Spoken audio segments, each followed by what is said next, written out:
बाहेरचे कार्यकर्ते तुम्हाला कशासाठी घेऊन यायची गरज आहे? भांडणं मारामाऱ्या करायचं तुमचं नियोजन होतं. बाहेरचे 100 कार्यकर्ते तुम्ही गोळा करता, प्रेक्षकालयात बसवण्याचं तुमचं नियोजन होतं.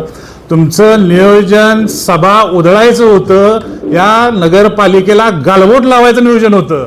मी जो निर्णय घेतला वरची प्रेक्षक गॅलरी बंद करण्याचा निर्णय, त्याचं कारणच असं होतं की सभेत गोंधळ घालायचा, माणसं जमवून आणायची आणि या नगरपालिकेला बट्टा लावायचं काम करायचं, या शहराला डाग लावायचं काम करायचं, वातावरण निर्माण करून गोंधळ घालण्याचा जो एक प्रयत्न जी संसदेत चालले तुम्हाला इथं करायचं आहे आणि एक वेगळी विचारधारा तुम्हाला इथं आणायची आहे. पण त्यांनी घातलेला जो गोंधळ होता आणि त्यांचा जो प्लॅनिंग होतं हे निश्चितपणे निषेधाचंच काम आहे.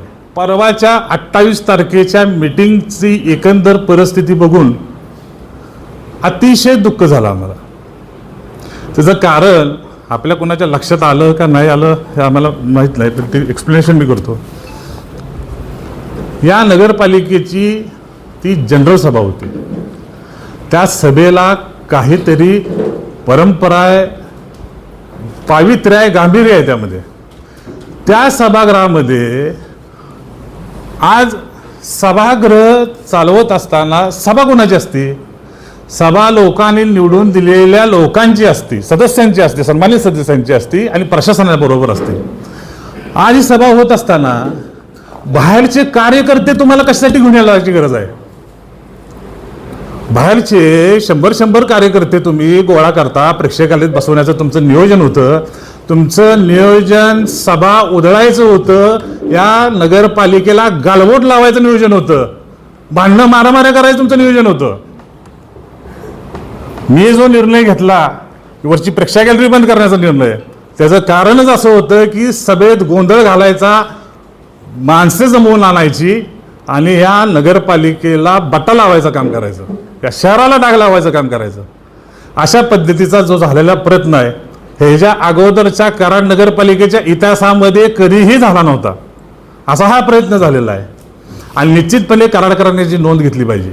आपण आपण आज लोकशाहीचा 4था स्तंभ आहे, आपण नोंद घेतली पाहिजे की या सभागृहामध्ये जर असे जर प्रकार होत असले, आज मी तो निर्णय घेतला म्हणून ते टळलं, परंतु अशा पद्धतीचं वातावरण निर्माण करून गोंधळ घालण्याचा जो एक प्रयत्न जी संसदेत चालले तुम्हाला इथं करायचं आहे का?